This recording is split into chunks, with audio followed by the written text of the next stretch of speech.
The Second Amendment has always been fascinating to me because it's got basically commas and grammar that make it unclear. And of course, I'm looking at the Second Amendment from 21st century eyes and meanings and words, so it's always been fascinating to me.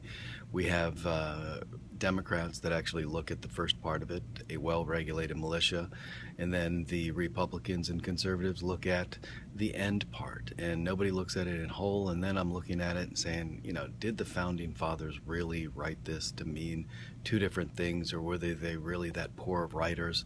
So I had to go and look and research some things, and I wanted to share some of my research. But I wanted to read some things, and I'll be reading this to you. But here is the Second Amendment. A well-regulated militia being necessary to the security of a free state, the right of the people to keep and bear arms shall not be infringed. So when you look back in the 1600s, you have to look at before the Revolution. Virginia in 1623 was the first colony that actually forced people to keep and bear arms because they couldn't afford to pay people to give them weapons and give them guns, so they were required to arm themselves. And of course, colonial statutes had basically made people do this. It was kind of like a tax. It was for defense of the colonies. They regulated when they could meet and have militia time, like once a month. They also needed to know who had the weapons, and they kept track of who had guns and who had those. They wanted it for security. They also wanted security from slave revolts and revolutions. They wanted to know about the rebellions, and they wanted to be able to put them down. The laws in Massachusetts and Pennsylvania were the same. They were basically there for security to protect the government. People were definitely fearful of a government too powerful. They were fearful of England. And one of the things that we don't remember or we don't realize is we really had a fear of standing armies. And if you had a standing army in peacetime, that was really bad, and that would take away our freedom and our liberty. You also have to look at the Third Amendment was no quartering troops in homes. And that was like, again, with military in peacetime. So we have to look at this in the conditions there. Now we look at the Revolution and in the Constitution, and we have to look at what did the meaning of the Second Amendment, what did they mean? So state constitutions had declarations, they had Bill of Rights, and they had these things. So here's one in for Virginia, that a well-regulated militia comprised of the body of people trained in arms is the proper, natural, and safe defense of a free state, that standing armies in the time of peace shall be avoided as dangerous to liberty, and that all cases the military should be under strict subordination to and governed by the civil power. Other states like Pennsylvania said the right to bear arms for the defense of the state. Massachusetts said the right to bear arms for the common defense. There was a thought in this time in the Revolution about the idea to revolt, and that it was good to have a revolution. But the idea of a revolution was not in the same part of these constitutions. These constitutions that said the right to bear arms was actually in their security area where they wanted to protect.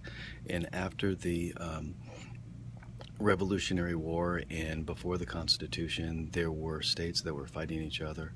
There was Virginia that was fighting Pennsylvania, New York, Vermont wanted to leave. There was Shays' Rebellion. So security and safety was a big issue.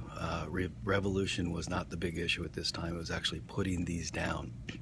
So Congress in the Constitutional Convention the convention gave Congress the power to maintain an army and a navy, to make the rules for an army and navy, and to make rules for the militia, and to govern the militia. Now, the states were very afraid of this, and they were afraid that the federal militia would take power over the state militias. Some southern states were afraid that they were going to lose the power to put down slave revolts, and this was a way that the North was going to take away slavery. So there was some fear. So that's where the Second Amendment was supposed to go into the Constitution and the Bill of Rights to actually protect the states' rights to have a militia. So what we had, the first draft of the Second Amendment was a well-regulated militia composed of the body of the people, being the best security of the free state, the right of the people to keep and bear arms shall not be infringed, but no person religiously scrupulous shall be compelled to bear arms. Now this part, that last part about it, was dropped. This was for the Quakers, but then most people said, no, we don't need that, because then if they did it, then other people could opt out of it and not have guns and not be part of the militia. So it ended the way it was. Now, there were definitely attempts to make the Second Amendment a personal right. Massachusetts with Sam Adams, and in New Hampshire they tried to make the right to bear arms a personal individual right, but those failed.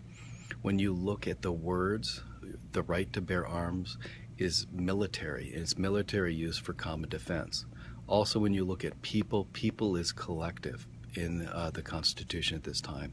So whenever you see people, it might be for voting, it might be for working on a jury. When you see persons, that is individual. So when you see person or persons, that's where you see that. So those are just terms that have changed over time when you look at it. Basically, in the Civil War and afterwards, the South had a worry about losing their arms and their weapons to the North. They had already been, quote, invaded by the North, and they were worried about an unjust government. So we had people in the mid-1800s trying to change the Second Amendment from a collective to an individual. With the 14th Amendment, some Supreme Court justices felt that it was an individual right. The individual right didn't come to the Second Amendment until the Heller case with the current Supreme Court. Most of the Supreme Court decisions in the 18th, 19th, 20th century actually were, with the Second Amendment, was a collective. It's about the militia. And when I read it, it really does. The right to bear arms has always been used in military terms in the revolutionary times and colonial times. The right to bear arms is now changed, and most people believe it's your right to have your own weapon. So things do change. The Constitution changes. It has amendments. It has informal amendments. Meanings change. So meanings of words change, where I would never think of the right to bear arms as actually being military, for me to be part of the militia to help put down revolts and rebellions, but that's what it was in the 17th century. Now, what would the Founding Fathers think? I mean, right now, they had a great fear of standing armies, and we have one of the largest armies, and we've had it since basically World War II. Look at our weapons. It used to be a musket where you actually did kill short range, where you could see people in their eyes, and the muskets you had to load up. And now we have, AR-15s, we've got bazookas, we've got lots of different weapons. So what would the founders really think about today? Would they be horrified at the standing army, at the number of weapons that we have? We have more weapons in this country than we have people. Would it be that what would get them? And what do you think? We do know words change. I'm not trying to say right or wrong for any of this, but I wanted to understand the actual wording of the Second Amendment. And was it two different clauses, and was it one clause, or what was it? And truly, with the research, I do believe it was a collective right for people to actually keep and bear arms, to actually be part of the militia, because at 18, Congress wrote a law in 1788, basically that every person that was 18 or older was a member of the militia, and people had to go on weekends to be in the militia and do training, and they had to keep track of the arms, and it was well regulated.